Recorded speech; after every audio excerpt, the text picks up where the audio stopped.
are doing well after a lovely spring break. As music majors, we've all, at some point in our careers, taken the time to study tone rows and 12-tone music. Some of it, most notably in undergraduate theory and history courses, maybe even graduate courses too. Some of us may have even taken the time to study 12-tone music and tone rows in our own academic research. Some of us being composers might have even adapted it into our own compositional practices. When you look at the history of what qualifies as a tone row, all 12 pitches being played in a particular order, it can go as far back as, say, as Mozart, at that one little excerpt from the 40th Symphony, and then moving on into the 20th century, and when Schoenberg inventing a whole composition method devoted towards a tone row. But now fast forward about another 100 years. 12-tone music has now at this point made its way into a realm of popular music, particularly heavy metal music, with a method called the circle of 12 tones. So today I'll be talking about the circle of 12 tones, how it works as a compositional method, and I'll be showing two representative works that use the circle of 12 tones. What is the circle of 12 tones? Run very quickly. Right here.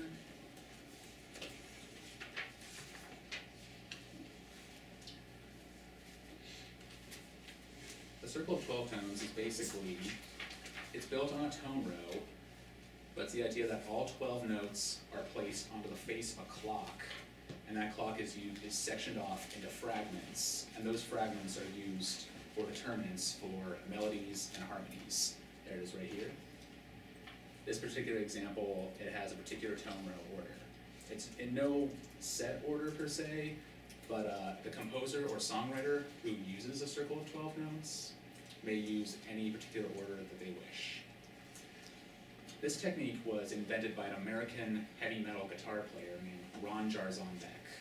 Ron has been very active in the extreme metal and progressive metal fields since the 1980s. Some of his notable projects include the bands Watchtower, Spastic Inc., and most recently, Blotted Science. Ron innovated or formed Blotted Science in the early 2000s, and he wanted to adapt a new method into writing for this new project. And then by mere chance, he noticed the circle of fifths, and noticed how it itself in a way is its own 12-tone row, but also it looks as if it's placed onto the face of a clock. So he came up with an idea to do that and actually put notes onto a clock. Now it does not follow some of the restrictions that Schoenberg uses. For example, Schoenberg insists that all notes must be played before any note can be repeated, or also he has the idea with prime, retrograde inversion.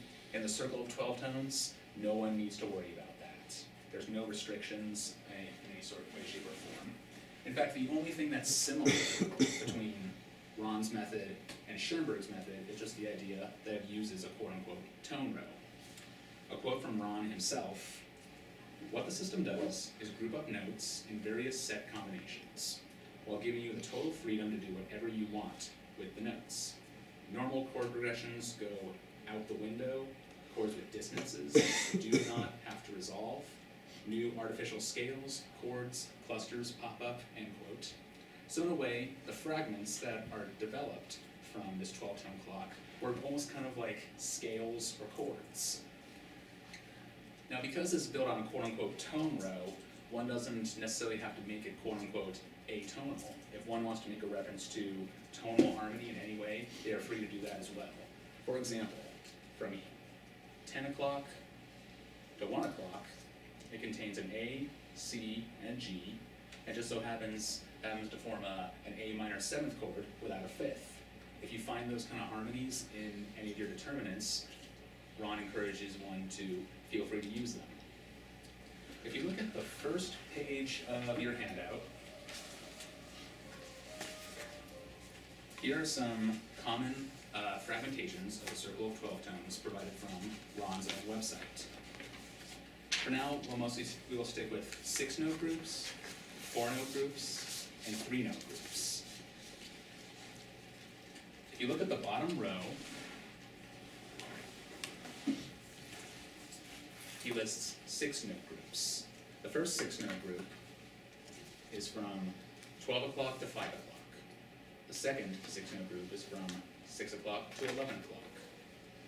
So when writing a song or composition, if one would want to start with group 1, they would only use the notes from that first group. And later on, they may want to use notes from the second group. Now, one does not have to start at 12 o'clock. We think of 12 o'clock as sort of a reference point. When we think of a clock, I mean, there's noon and midnight. But one does not have to put it into this context. If one wants to start a piece or start a fragmentation at somewhere else, maybe say 1 o'clock, they are free to do so. For example, in the second fragmentation of this lower row, 1 o'clock to 6 o'clock for group 1, 7 o'clock to 12 o'clock for group 2. Or if one would want to make a fragmentation starting on 2 o'clock, once again, they are free to make that decision. Now let's move on to some 4-note groups on the second to bottom row. The first one is the most basic, from 12 o'clock to 3 o'clock. Second group, from 4 o'clock to 7 o'clock. And finally, from 8 o'clock to 11 o'clock. Now once again, one does not have to start at 12 o'clock. If they want to start at 1 o'clock, again, they have the total freedom to do so, or 2 or 3. The same can apply to 3-note groups, which are found in the second row starting on the 4th fragmentation. There's the first group, 12 to 2, second one, 3 to 5, third one, from 6 to 8, and fourth one, from 9 to 11. And once again, different offsets. Now these fragmentations that we look at right now, the groupings are built on the order of the clock in clockwise order, or even counterclockwise order if one wishes.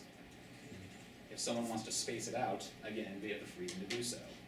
If you look at the top row, the first fragmentation is in fact 2 6-note groups, but the groups are divided every other note. For example, group 1 is all the even numbers on the clock, and group 2 is all the odd numbers on the clock.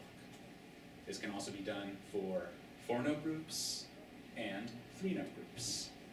And again, one does not have to start at 12 o'clock. Now let's take a look at a video example. If you turn to the second page of your handout, you'll find a 12-tone clock for a song called Cretaceous Chasm. This is a Blotted Science song.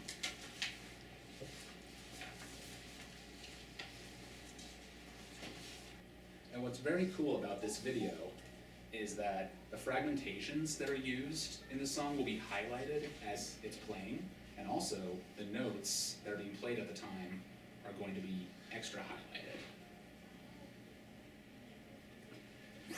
Ron Jarzombek from Blotted Science here. I just wanted to give you a bit of a crash course on the 12-tone system that we use to write the EP, The Animation of Entomology. This is the 12-tone key for the song Cretaceous Chasm. Basically, the notes on the clock are sectioned off into fragments, and from those note groups, tunes are constructed. First up are the notes moving clockwise from 12 o'clock to 11 o'clock. Next are the 6-note groups, starting from 12 to 5, 6 to 11, 2 to 7, 8 to 1, 4 to 9, and 10 to 3. Then the 4-note groups, from 1 to 4, 5 to 8, 9 to 12, 3 to 6, 7 to 10, and 11 to 2.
a look at what it is exactly how he came up with these fragments. Again, looking at the second page of your handout. I'll pull it up. I'll pull the score up very quickly.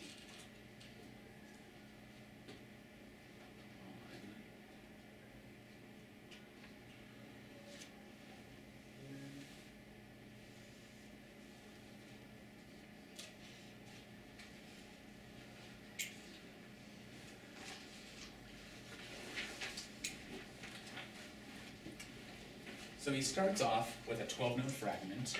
Now, earlier I said one does not have to worry about playing all 12 notes in a particular order, like Schoenberg does, but nevertheless, that's still a possibility. And he starts this song off with a 12-tone fragment.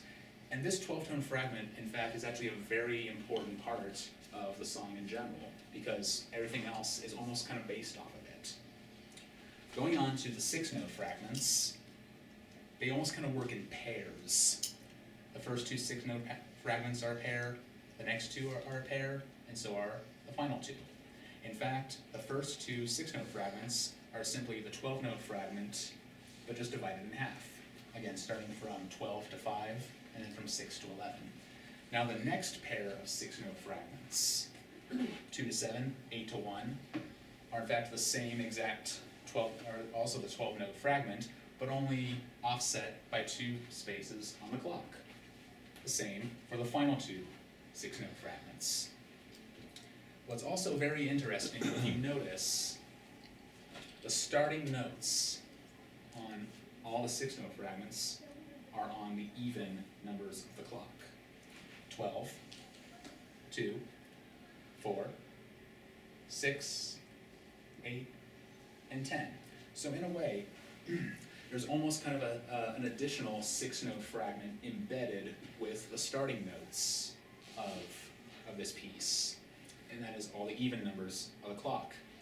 And now going on to the 4-note fragments. These are also rooted in the opening 12-note fragment. They all also form a sequence of basically going in a clockwise circle. The first 3 of the 4-note fragments, 1 to 4, 5 to 8, and 9 to 12, simply cover,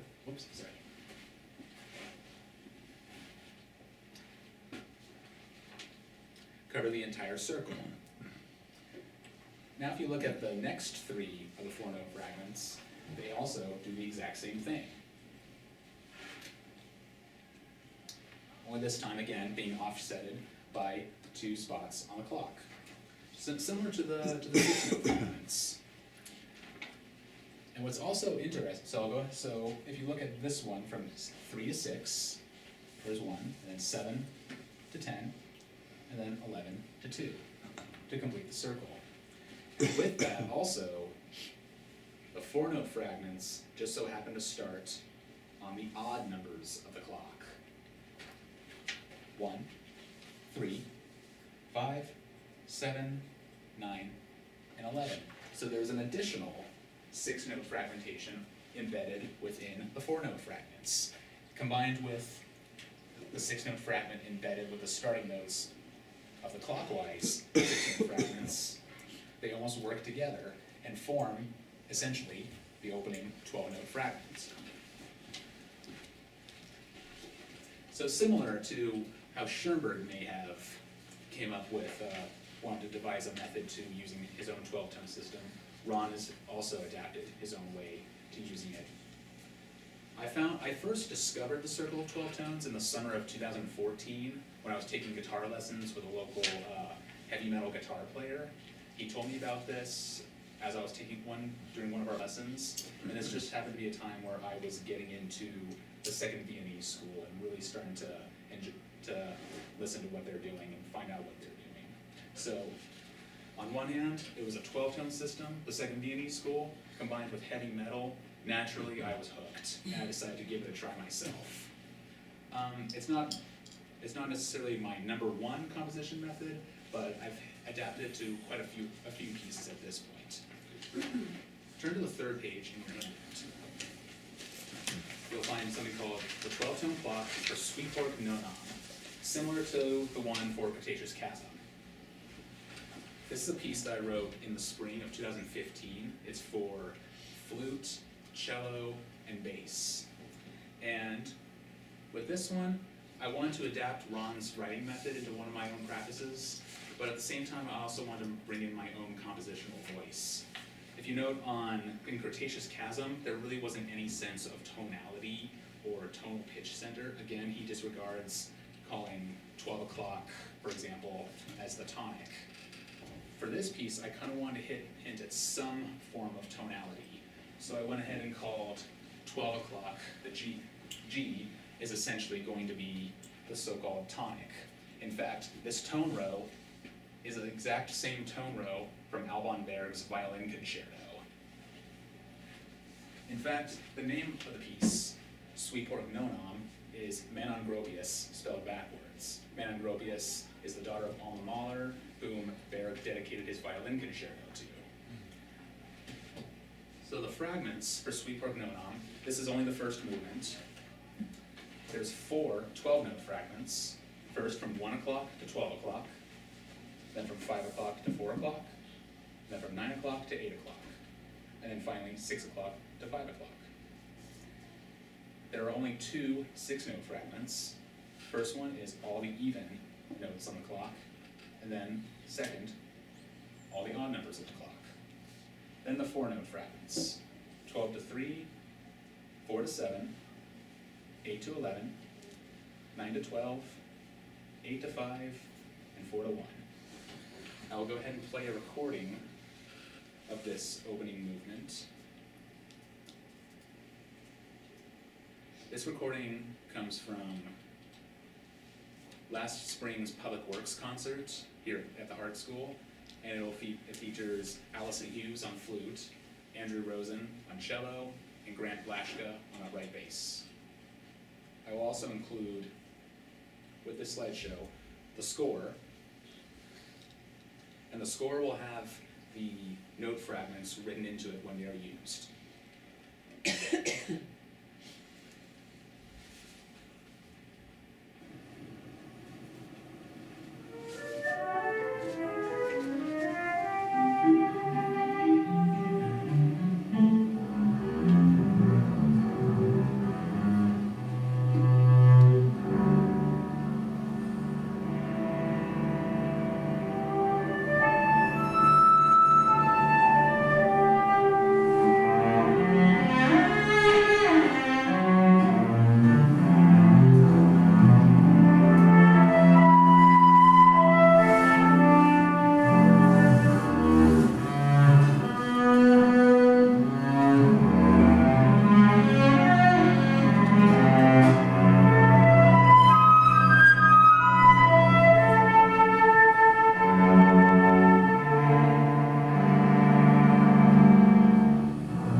So as I was writing this opening movement, it just so happened I had recently seen the video demonstration that was displayed, that was shown earlier, that Ron made for Cretaceous Chasm. And I wanted to bring that particular sound, that particular style into this opening movement right here. So like Ron, I started it off with 12 note fragments. Sorry. Used 6 note fragments and 4 note fragments. The 12 note fragments also simply go out in a circle, starting at 1 o'clock, and then the next one at 5 o'clock, and the next one at 9 o'clock. I thought because there were 3 instruments, I wanted to give each one its own row per se. This is a way of me adapting one of my own compositional elements into my practice, that is canons, because I also wanted to make something a little bit different from what Ron was going for. The 6 note fragments ended up working at a way to which the first one is sort of the thematic tonic element harmony per se, for lack of a better term. The second 6 note fragment is a way to kind of break away from that opening harmony. Now the 4 note fragments work in a similar way to what Ron did in Cretaceous Chasm. Again, they also cover the entire 12 note circle. The first 3, from 12 to 3, 4 to 7, 8 to 11, start at 12 o'clock and move all the way to 11 o'clock. Now the next 3 go counterclockwise, starting at 12 o'clock. 12 to 9, 8 to 5, and 4 to 1. Now at the same time, I also, with Cretaceous Chasm, Ron makes it clear that every fragment is somehow related to that opening tone fragment, to that opening 12-tone fragment. With this one, it's a little bit more free. They're not exactly related, but somehow related. In particular, there's also one additional 12-note fragment that kind of stands out on its own, number 4, from 6 to 5. And that occurs at rehearsal E in the score. That's kind of its own, a dramatic moment implied to be a point of furthest remove, similar to a development, what one may find in the development section of sonata form, where it's the farthest possible way distance away from a tonic key. In this case, I did it in reference to the clock itself. The tonic key is G, but I went ahead and started this standalone fragment on E because of the farthest distance away on the clock, regardless of what the notes may sound like. So I have since used this method in at least 3 completed pieces. And with that, I think it has shown just where the growth of 12-tone music has gone throughout the 20th century. And as I conclude my presentation, it's interesting how 12-tone music has gone beyond the concert realm and is now slowly making its way into a realm of popular music, and particularly heavy metal. It's becoming similar to what we find in common practice theory, slowly making its way into other sounds and styles, and simply adding more tools to the toolbox.